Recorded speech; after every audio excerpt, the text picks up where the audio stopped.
Assalamu alaikum wa rahmatullahi wa barakatuh. Alhamdulillahi ala ni'matil islami wa kafa biha nema. All praise and gratitude be to Allah subhanahu wa ta'ala on His blessing of Islam, which suffices as a blessing. So I'd like to welcome you on the 23rd para. That's what we are beginning today. And we had started Surah Yaseen. I did up to ayat number 21 of Surah Yaseen. Inshallah, we'll begin with ayat 22. As our Prophet ﷺ said, Yaseen is the heart of Quran. So it's a very important surah. And where we left was the story of a town to which 2 messengers were sent and then supported by a third of them. And yet people rejected those messengers. And then a man comes running from a remote corner of the town and hears the message. He not only hears the message, but he accepts the message. And then he becomes the messenger of the messenger, which means what we do. He also encourages people of the town to accept the message. So let's just begin with ayat number 22 of Surah Yaseen. A'udhu billahi minash shaitanir rajim. Bismillahir rahmanir rahim. Wa maliya la a'budul lazi fatarani wa ilayhi turja'un. In the name of Allah, the most beneficent, the most merciful. And what reason do I have if I do not worship the one who has created me and to whom you will be returned? So what this man is saying is, look, there is no brainstorming that's necessary over here. Why should we not serve Allah? This is such a simple message. He's the one who created us. He's the one to whom we are going to return. So like you say, Quran always says, all the messengers and the message is very simple. It's only about obedience to Allah. Shall I adopt those gods beside him that if the Rahman intends to harm me, their intercession will not help me in the least, nor will they come to my rescue. So the man, what he's saying is, why should I really worship? Why should I worship someone else? I should worship the one who created me, who brings all the goods to me, who bring all the harm that is there, all the good and harm is brought by him. In that case, I shall truly be in clear error. Undoubtedly, I have believed in your Rabb, so hear me. Now here he makes an open declaration, whether people accept or whether people do not accept, that it doesn't make any difference. Allah, He is still your Rabb, and that I believe in Him. He's not really looking at any pros and cons.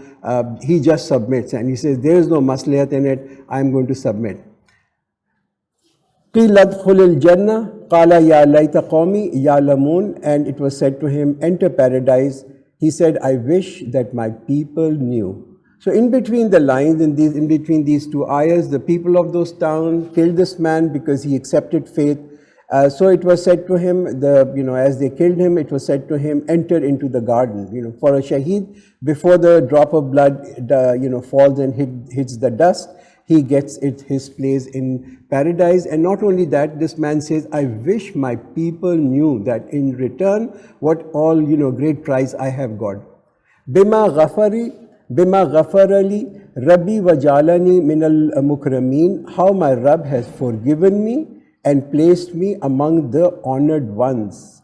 So this is what he's really saying, that this is the greatest price that I have got, and that my Rabb has forgiven me, not only forgiven me, but placed me among the honored ones. So death is not really a problem, right? For someone who is faithful, for someone who knows that he has to return back to his Creator, death is not really a problem. It's just another form of life. Like we have this form of life, we had an earlier form of life, now we have this form, and then we will have another form of life. So one who has this attitude that death is, another form of life, he will not be afraid of death, and particularly if that death is for the pleasure of Allah. And we have not sent down upon people any army from the heavens after him, nor were we in need to send down. So what is being said over here, that Allah doesn't really need to send something extraordinary. Sometimes things which are natural, sometimes things which are beneficial, they can also become a source of death for people. People don't only die because of extraordinary happenings. Common day things like, which one moment they are useful for us and next moment they can actually cause death of people. People die because of sound, because of rain, because of wind, because of fire. Even food, sometimes people choke to death. It was no more than a cry, and in no time they were extinguished. Pity for the servants, no messenger came to them, but they have been mocking at him. Did they not see how many generations we have destroyed before them? Who will not come back to them? So we also see people die, right? Every morning we get up, we look at the news, we see death taking place all across, death here, death there. It doesn't really affect us, right? We just think of this as a number. Even for Corona, everything, all these deaths, 200,000, they've just become a number, right? And really makes people, think that this could be us. We could be one of this number. It could happen to us also. And as a result, because we have been desensitized to such an extent, life goes on without really realizing what we have sent before, what we have actually earned and sent before, and what we are leaving behind. All of them will be gathered together and brought back to us or brought before us. And a sign for them is the dead land. We gave it life and brought forth grains from it, so from it they eat. So here you can see the indication, or a kind of a pointer, right? It's a pointer. This ayat provides a pointer for us to ponder and reflect on this. First, see the dead earth, how Allah gives life to it. Look at the seed, and think about the seed. Think about even the food. Food requirement of everyone is met by the Creator, by the Rabb, who is the provider. For the rich and the poor, the protein also comes from the meat, right? Which is for the rich, and also from the lentils. So if someone is not so rich, he can have the lentils and get the same protein. We can get, lots of vitamins and fiber and other things from expensive fruits and from inexpensive vegetables like pepper and onion. They have the same food quality as probably found in grapes or in apple. And we have placed gardens of date palm and grapes and caused springs to gush forth therein. Now, think of this temporary world. Look at this temporary world created by Allah. Look at His khalaki, His fayazi, His generosity. No one can think what paradise is going to be like, which is actually, Allah says about paradise, it's been specially created as a reward. So you can imagine what paradise would be like.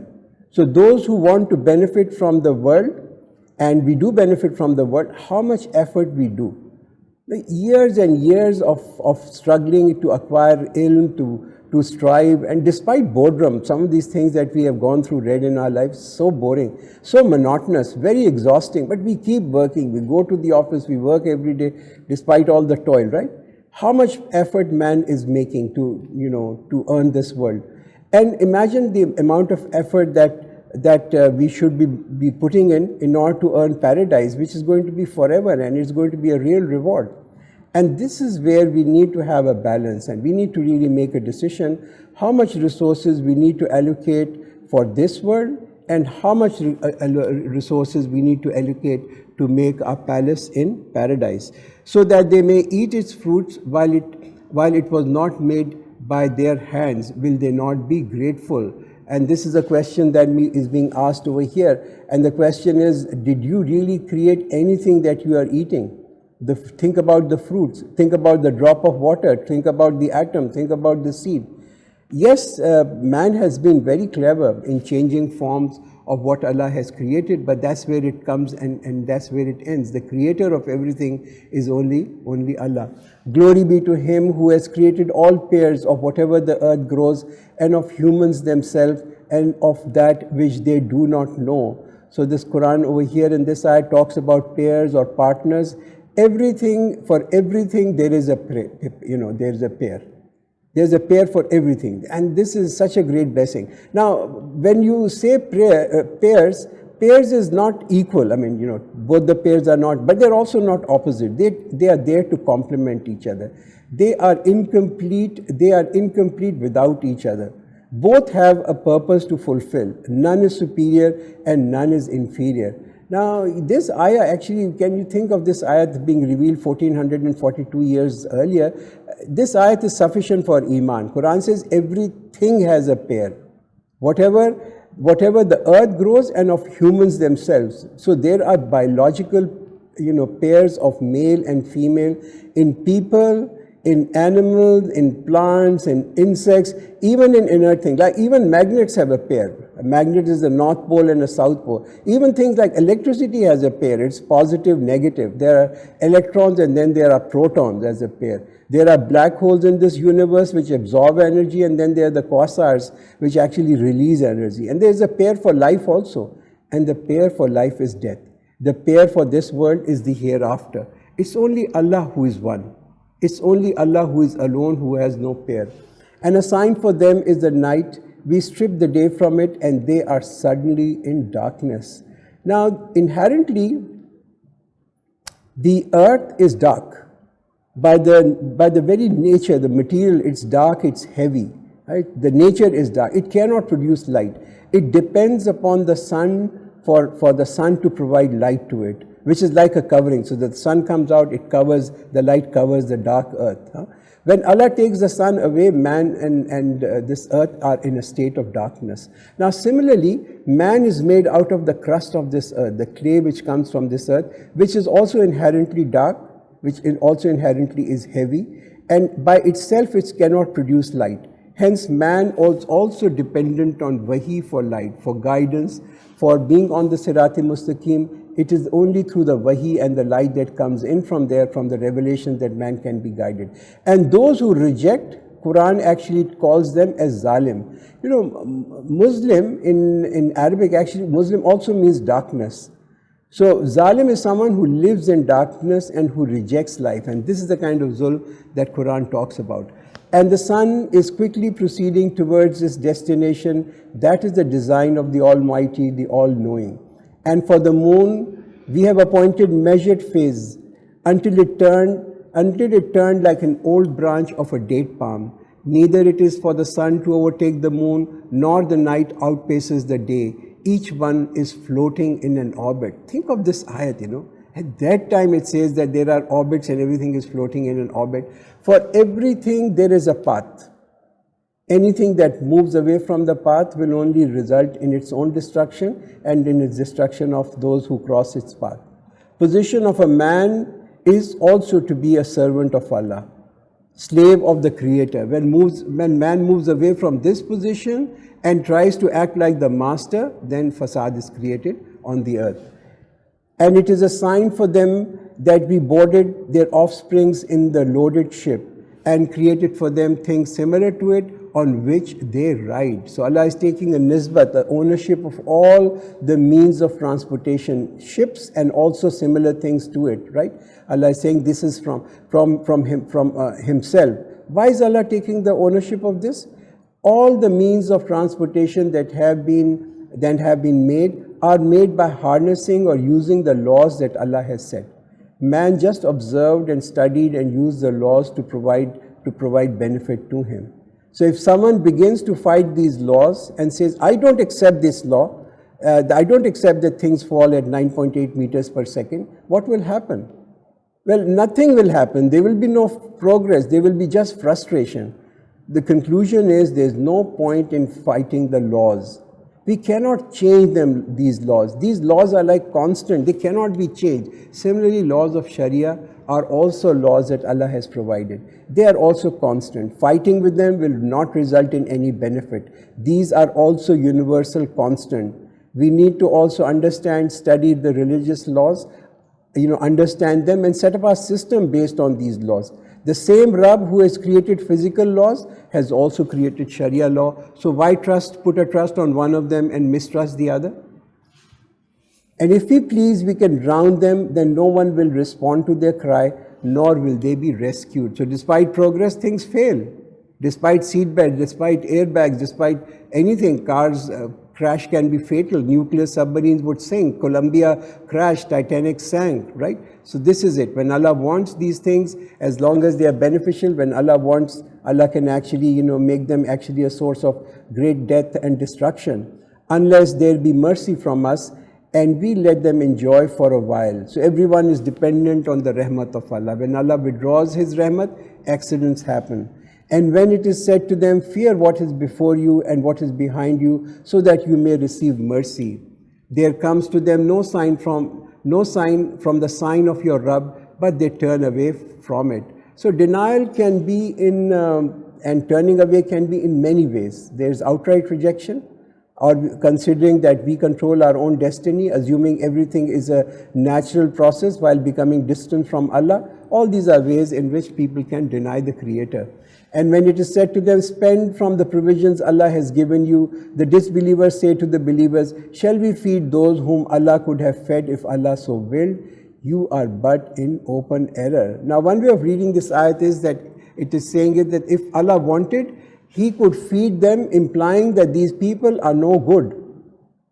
They have no khair. So Allah is not giving them. And we, because of the fact that we have ample, the reason why we have ample is because we are good. And this is the confusion of these people. This is in the qudrat of Allah, and I think we have to understand this, that He can feed whomsoever He desires. This is qudrat of Allah. Allah is qadir. Then there are certain things about which Allah commands people, and Allah commands people, you need to spend, you need to do this. This is, and this is Sharia. This is the guidance. It's important for us to remember that we will be questioned on our own responsibilities that Allah has placed on us. We will not be questioned on what Allah's responsibilities are. We will be questioned on our own responsibilities. Many times we get confused, why is this problem, why trial on people, why there's poverty, why there's zulm. We cannot answer these questions. We cannot ask Allah these questions. We need to do our part. And they say, when will this promise come true? If you are truthful, they are waiting for nothing but a single cry that will seize them when they are quarreling. So this attitude of rhetoric, trying to prepare a question paper for Allah. Main Allah se poochunga, I'm going to ask Allah this. Well, we won't get a chance to do that. Our fikr should be on our self-accountability. There is no time for such useless argument. The wise is the one who spends his time preparing, not questioning. People can continue to argue, but time will be up. The exam time will be over soon. Why is the paper white? Why the paper is not red? Why is the ink black? Why is the ink not grey? People can keep questioning. If they don't answer the question, they are going to fail in the exam. So they will not be able to make a will, nor will they return to their families. And the horn will be blown, and suddenly they will be rushing from their graves towards their Rabb. They will say, woe to us, who has raised us up from our sleeping place? This is what the Rahman had promised, and the Messenger had told the truth. Now, this is a time when people leave this world, that's their small qiyamah. Qiyamah has occurred for them. Free will end. Free will end at that time when our small qiyamah occurs. Now it will be the time of accountability, the time of hisab, when people are raised from their graves. It will be no more than a single cry, and in no time will they be brought before us. So this gathering near Allah will not be a meeting of lost friends or relatives, but it will be a gathering to give our hisab. How much did we put into action? None will take hisab from Allah, like I said, and ask Him any question. Allah will take hisab from man. Then nobody will be subjected to injustice in the least, and you will not be rewarded anything but that which you used to do. That's the important part. You will not be rewarded for anything but what you used to do. What was your amal, not what you said, but it was your action. Hence, please do not delay doing any neki. Don't procrastinate it. Do it now. It will never become easier. It's for prayers. See your prayers. If you pray on time, it's fine. It's a lot easier. If you delay your namaz, the late the namaz becomes, the more heavier it becomes for a person. Easiest to perform it on time. The same is for every other injunction. For Hajj, for fasting in Ramzan, for giving zakat, for looking after people. It never becomes easier. It's only you need to do it. Do it now. Surely the people of paradise are engaged today in their activities, happily enjoying. So ponder, think about paradise. Rahmat of Allah and Jannat and paradise are synonymous. Prophet also prayed that he goes into paradise. If this is the incentive that's there in our mind, it is much easier for us to do good deeds. It's much easier for us to stay away from sin, despite the fact that it is extremely tempting.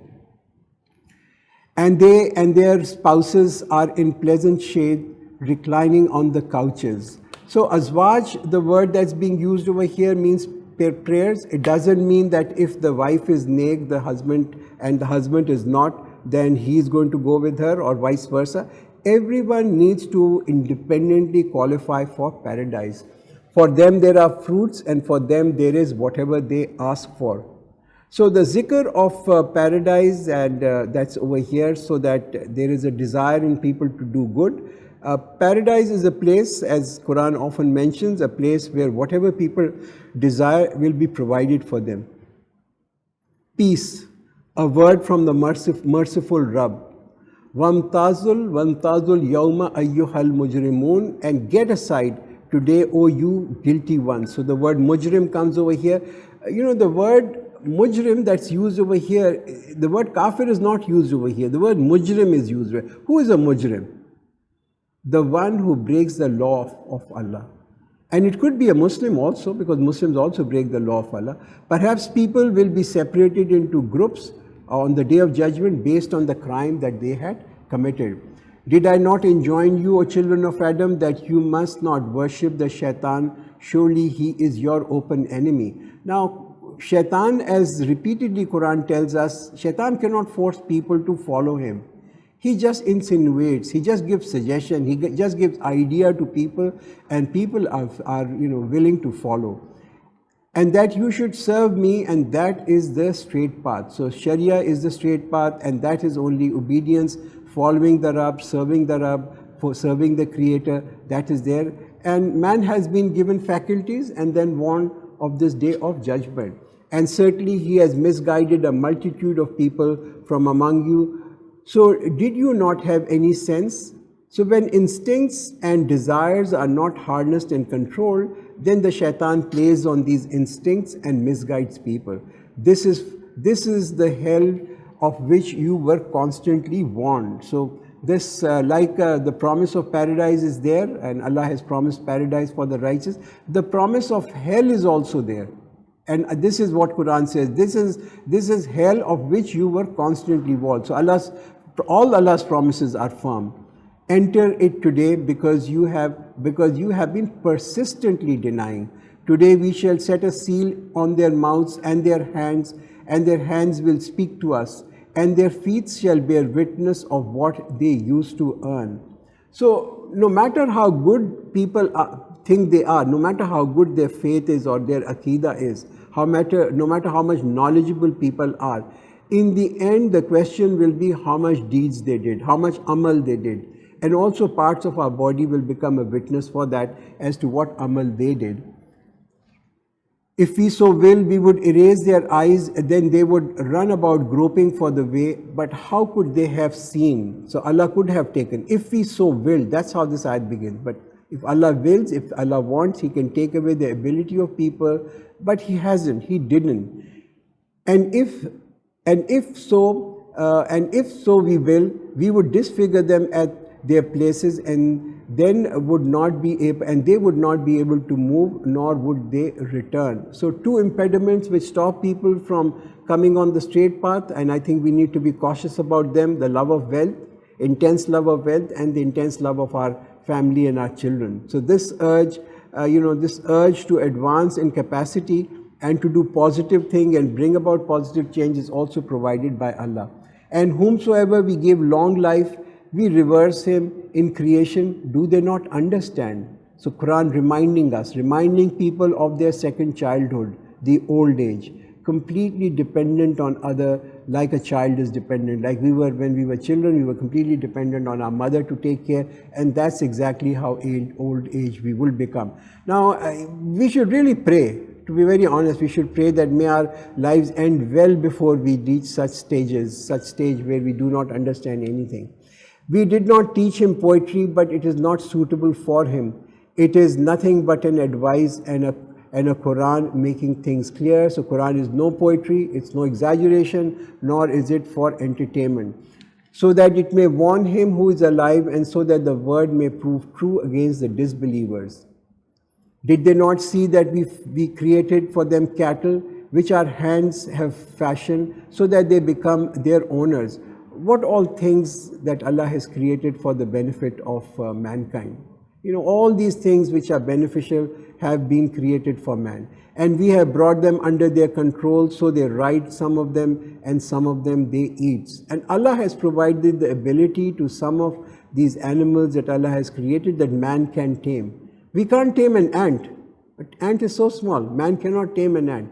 But a man can tame a large camel, a large goat, a large cow can be tamed by people, because this is the ability that Allah had given to some of the beasts, that they can be trained. And for them, there are benefits in them and drinks. So would they not be grateful? They have adopted gods other than Allah so that they may be helped. Everything provided by Allah and obedience of someone else. That's the real thing that Quran continuously points out. They cannot help them. Actually, they shall be an army brought forth. So their remarks must not grieve you. Surely we know what they conceal and what they disclose. It's kind of a consolation for our Prophet ﷺ.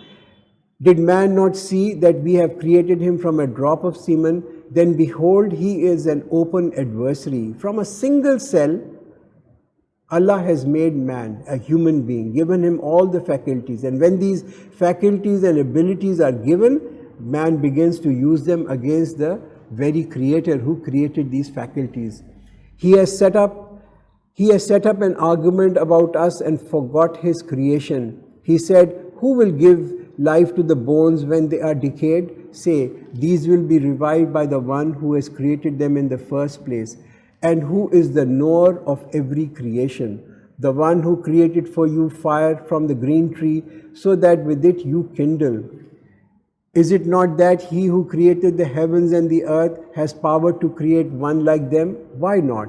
He is Supreme Creator, the All-Knowing. Verily, when he intends anything, his command is that he only says to it, be, so it is. Nothing is difficult for us. For Allah, it is just to give us a command and everything happens. Nothing is difficult for Allah. So glory be to Him, in whose hand is the kingdom of all things, and towards Him you are to be returned. And that's the last ayat of this surah, Surah Yaseen. And inshallah we're going to now begin Surah As-Saffat. And the Surah Saffat, also a Makkan surah. Saffat literally means ranks, or those who make the ranks. Again, this ayat is all about, like Makkan surah, correcting belief, building Aqidah. So, A'udhu Billahi Minash Shaitanir Rajim, Bismillahir Rahmanir Rahim. Was-Saffat saffan, by those who stand in rows. This wow that comes over here, was-Saffat, this wow is a qasmiyah. By those who stand in rows. Faz-Zajirat zajran, and by those who scold reprimanding. Fattaliyat zikra, then by those who recite as reminder. So, who are these on whom Allah is taking oath? In the first ayat, the first ayat, like I recited, was Saffat saffan, this vow that is over here, Allah is taking an oath. Don't know. We don't know. There's no hadith. Hadith is also silent over here. Maybe this is referring to those who fight in Allah's ways, those who organize in ranks, then they are firm with those who oppose Allah. And while they are in ranks, they are busy doing zikr of Allah. The last, third ayat, it says, and by those who recite as a reminder, do zikr of Allah. But the point over here is that everything that we do, there must be a nazam. There must be orderliness in it. There must be an organization. Organization and nazam and all these things, this is really liked by Allah. After all this, swearing over here, all this, Allah has sweared over here, then in the fourth ayat, Allah says, Inna ilahukum lawahid, surely your God is but one. That He is the owner, He is the master, He is the creator. The Rabb of the heavens and the earth and what is between them, and the Rabb of the east. Verily we have decorated the nearest sky with the adornment of the stars. So the sky which we see, which is near our world, has been beautified with the stars. Other heavens, there may be many heavens, but they are beyond our perception.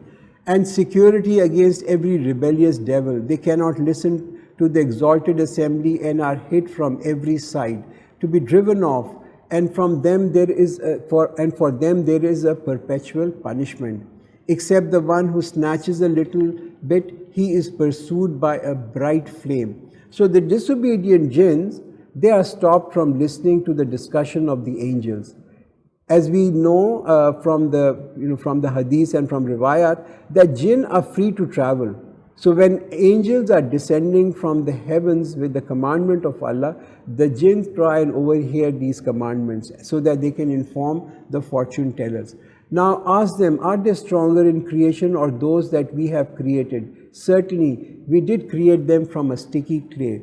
But you are wondering while they mock, and when they are reminded, they pay no heed. And when they see a sign, they make mockery of it. So Quran says that for you, their denial is strange.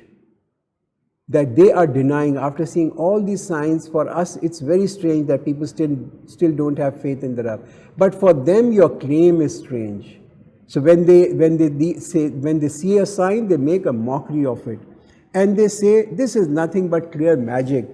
Is it when we have died and become dust and bones, shall we be raised up again? Even our fathers say yes, and you shall be disgraced. So it will be only a single stern cry, and all of a sudden they will begin to see, and they will say, woe to us, this is the day of retribution. Now not only will they be brought back to life, but they will also have to give accountability and hisab. This is the day of judgment that you used to deny. Gather all of those who were unjust and their fellows, and whatever they used to worship. Now, zulm or zalim over here, gather all those who are zalim or who are unjust. Zalim over here refers to people who reject the obedience of Allah and instead obey the commandments of others other than Allah, and show them the way to hell and stop them, for they must be questioned. So before they go to hell, there will be a questioning about them. And what is the question? What is the matter with you that you do not help each other? People of hell, people who will be driven to hell, they will hate each other. And such questions of why they are not helping each other will only increase their animosity. Even for sinning people in this world, people need a support. To sin, you need a support group. You need a system. So Quran is saying, while you supported each other in sinning, why don't you help each other now that you are being driven to hell? On the contrary, the day all of them will have totally surrendered, and some of them will turn to the others, questioning each other. They will say, you were the ones who used to come to us forcefully. They will say, on the contrary, you yourself were not believers, and we had no authority over you at all, but you were a transgressing people. No one forced people. No one forced people to do whatever amal they did in this world. People just wanted fun, people wanted enjoyment, and they got it in this world. And after breaking all the laws and all the commandments of Allah. So the word of our Rabb has come true against us. Indeed, we have to taste. We did misguide you, but we were ourselves astray. And these people will accept, yes, you were in our company, we misguided you, but we were also astray. They will say, we were also deluded and you just blindly followed us. So be careful. I think this is a message over here. Be careful who we take our friends and our social circle in this world. Never be friends of those people who are enemies of Allah. Never be friends with those people who are misguided. So on that day, they will share the punishment. This is how we deal with the criminals. They were those to whom, when it was said, there is no God but Allah, they were arrogant. So this is the definition of pride, considering it as an insult to be obedient to the commandments of Allah. And used to say, are we really to leave our gods because of an insane poet? No, he has come with truth and has confirmed all the messengers. Surely you have to taste the painful punishment, and you will not be rewarded except for what you did. So on that day, you will be given back, or people will be given back what they did in this world, the amal of that, and whatever fun that they had, quite honestly, is going to be a very expensive fun. Illa ibadallahil mukhlasin, except Allah's chosen servants, the mukhlis. So Quran described the righteous as mukhlis. Mukhlis is one who has good intention and has the right way of doing things. Those are the people for whom there is a known provision, the fruits and they will be honored. So all these gifts, and after these gifts, plus the respect and the honor that they will get. In the gardens of bliss, facing each other on couches, they will be served with a glass from the flowing drink, white, delicious for those who drink. There will be no headache in it, nor will they be intoxicated with it. So the drink of paradise will be free from all the terrible effects of the intoxicants that are there in this world. No hangover, no madness, nothing to be displayed except good pleasure. And with them will be those of modest gaze with lovely big eyes. So companions of paradise, as being described over here, they will have graceful beauty. They will have modest gaze, not bold, not brazen. Modesty is the first quality of the companions being described over here. As if they were eggs hidden, meaning that they were protected. This is a kind of a word used in Arabic for something which is precious and which is pure. Then they will turn to each other asking questions. So people of paradise also will be very conscious. They will discuss their worldly life like someone who reaches an objective after great struggle and against great odds. It's always nice, you sit down with people, your friends and your family, and you narrate how difficult it was, what I did and how the mission was accomplished. A speaker from them will say, I had a companion who used to say, you are one of those who accept. Is it when we have died and become dust and bone that we are going to be rewarded?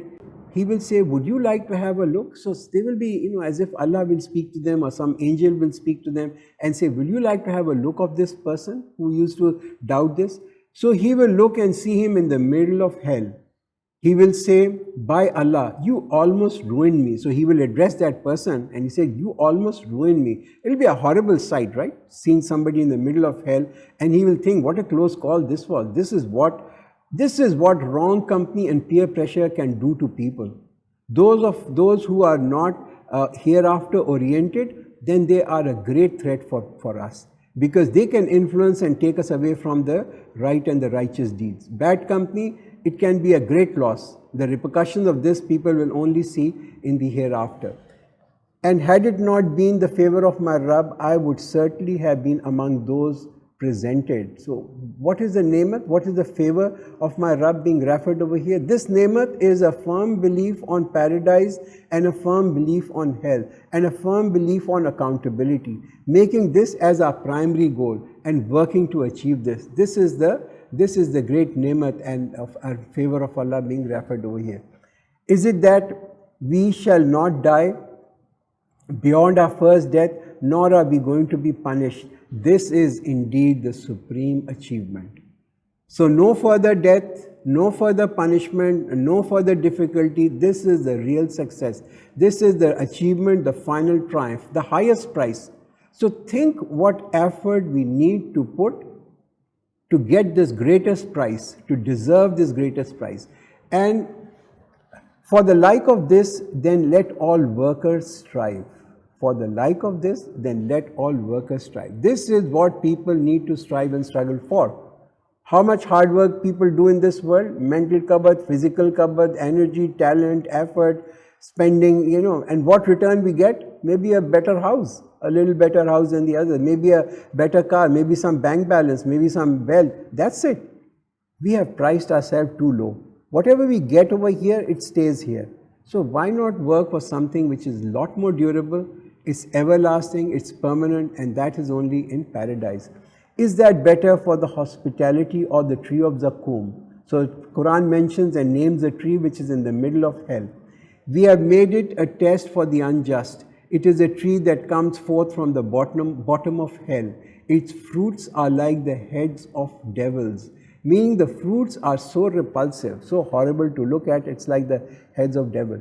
So they have to eat from it and have to fill their bellies with it. So hunger will be there, no matter how repulsive these fruits are.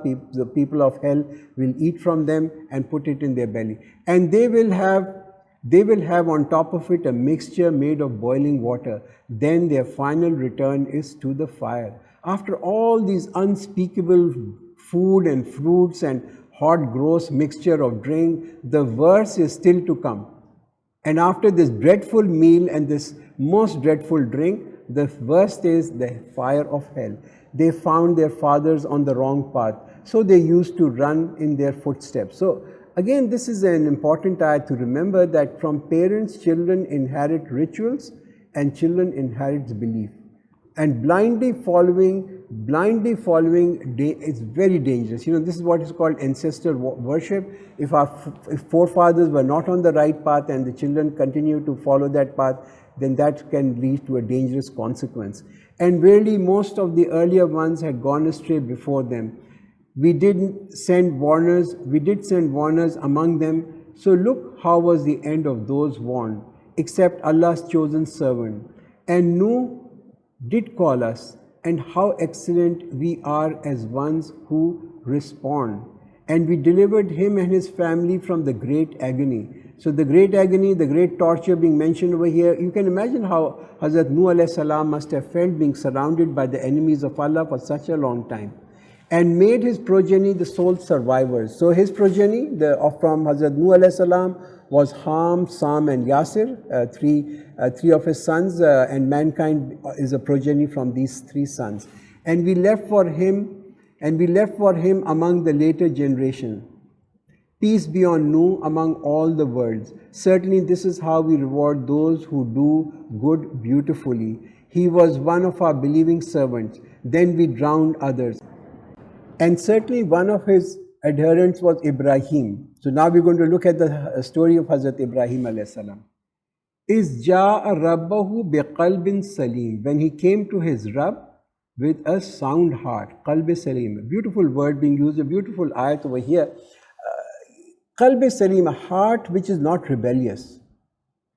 A heart which is not polluted by the shaitan. A heart in which there is a craving for being obedient to Allah. A longing to surrender to the Master. So, this is what a qalb salim is. The nature is averse from shirk, from immodesty, from ill temper, from all these bad things. So this is what a qalb salim is. And Quran says he came to his Rabb with a sound heart.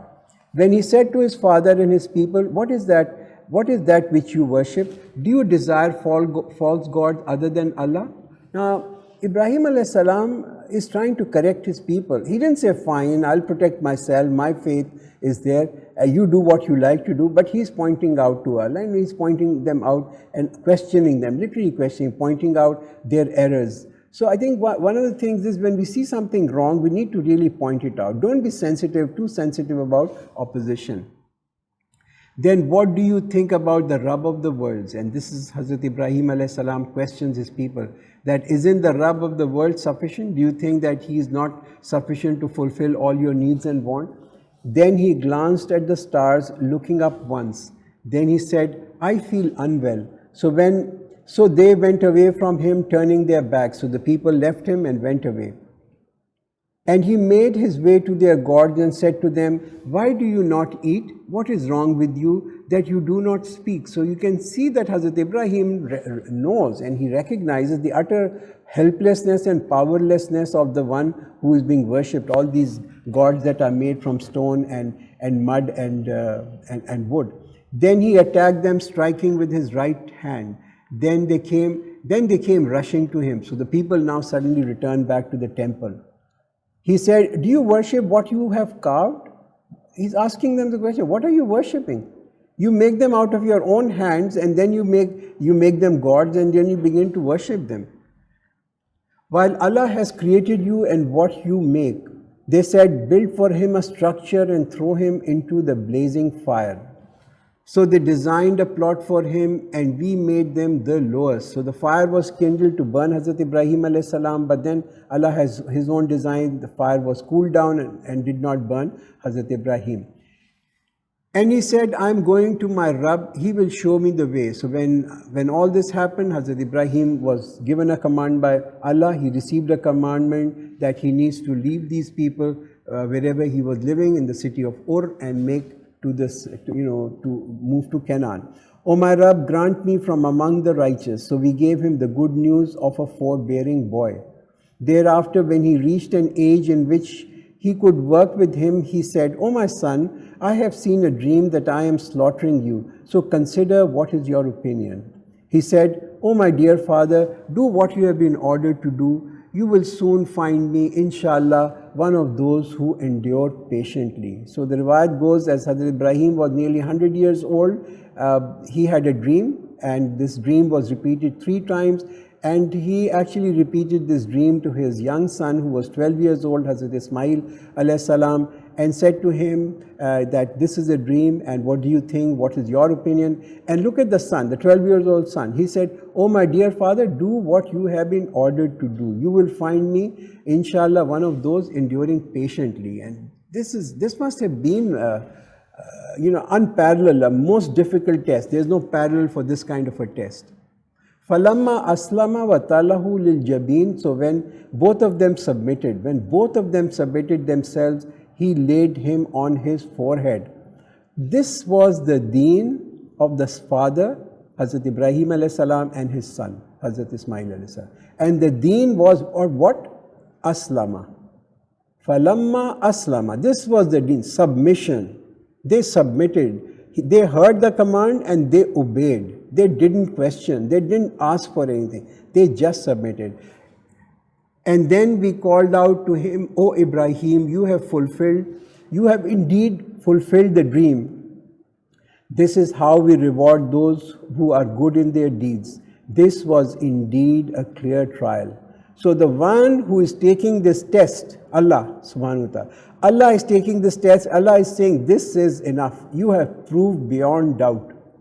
You have proved beyond doubt that you have submitted. And we ransomed him with a great sacrifice, and we left for him among the later generations, peace be on Ibrahim. This is how we reward those who are good in their deeds. Surely he was among our believing servants. And we gave him the good news of Ishaq, a prophet from among the righteous. So after this great test, the good news of another son was given to Hazrat Ibrahim alayhi salam.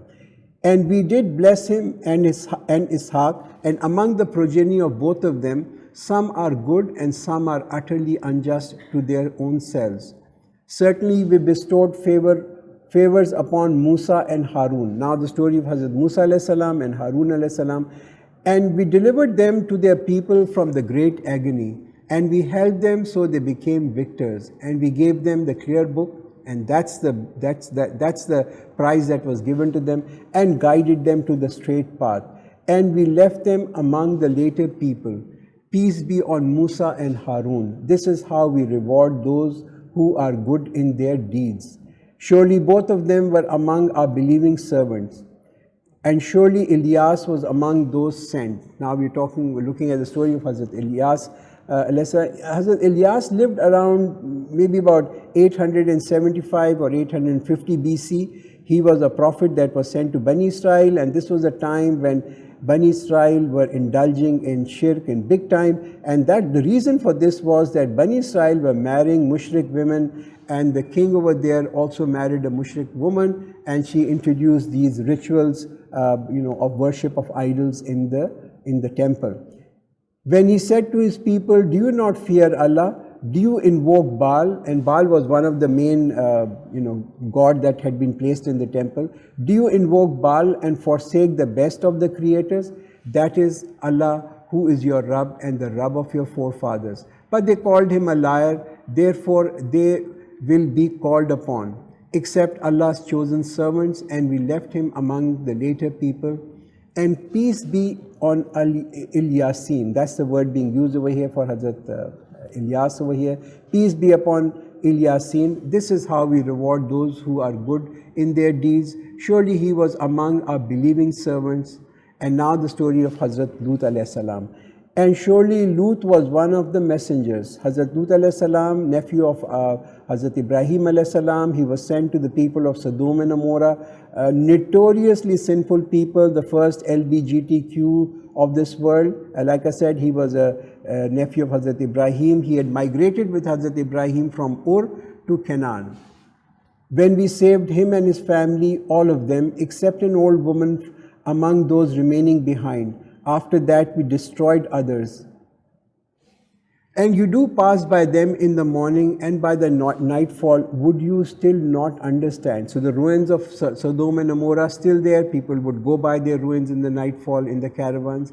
And surely Yunus was among the messengers. Now the story of Hazrat Yunus alayhi salam, who was sent to Nineveh, the people of Nineveh, when he fled to the laden ship. So Hazrat, Yunus alayhi salam, he preached, people rejected, and punishment was announced, and he announced the punishment, and then he decided to leave the people before the commandment of Allah, and he boarded an overloaded boat which got stuck in a storm and a tempest and was almost sinking. The boat was sinking, so therefore there were so many people on the boat. In order to lighten the boat, they drew the names, and Hazrat Yunus alayhi salam, his name repeatedly came 3 times. So he was thrown overboard, and a large fish gulped him, and he remained in the belly of this fish, and then he prayed for forgiveness. We saw this whole story in Surah Yunus. Then he participated in drawing lots and was of those cast off. Then a fish swallowed him while he was blaming his own self. Had he not been of those who glorify, he would have definitely lived in its belly till the day when the dead will be raised. So this is the importance of tasbih. This is the importance of glorifying Allah, asking Allah for forgiveness and istighfar. Then we cast him on a barren shore where he was ill, and we caused to grow for him a gourd plant, and we sent him to 100,000 or more. Most likely that Hazrat Yunus alayhi salam was then sent back to his people, who after seeing the signs of azab had asked for forgiveness, and a new lease of life was given to them. And the last ayat of this evening, فَآمَنُوا فَمَتَّعْنَاهُمْ إِلَى حِينٍ, and they believed, so we gave them a provision till a time. So it's about these people who are given a new lease of life. So barakallahu lana wa lakum fil Quran al-Azim wa nafana wa iyyakum bil ayati wa zikril hakim.